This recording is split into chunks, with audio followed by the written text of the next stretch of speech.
బోలుభద్ర నుంచి ఒక దంపతులు వచ్చున్నారండి దైవం గారికి, ఆ స్వయంగా వెలిసిన బండలమ్మ గారికి. వాళ్ళకి ఏదో ఆ అమ్మవారు ఆశీస్సులతో వాళ్ళకి ఏదో సంతోషముగా ఆ అమ్మకు ఒంట్లో బాగులేకపోతే బాగు చేసినాం. ఆ అమ్మకి ఇప్పుడు కొంచెం ఆరోగ్యం బాగుంది. మనశ్శాంతిగా ఉండి ఆ కుటుంబం 10,000 రూపాయల డబ్బులు, ఒక బియ్యం మూట, కందిపప్పు ఒక 2 కిలోలు, అలా కలిగింది టీ పొడి 1 కిలో.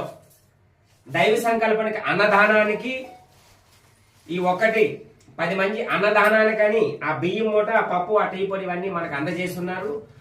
వాళ్ళ కుటుంబం సత్యశ్యామలముగా ఆరోగ్యముగా ధన సంపదలతో అట్టి అవిశర్యములతో ఆ అమ్మవారు ఆశీస్సులతో ఉండాలని నా హృదయ సాక్షిగా కోరుకుంటున్నాను.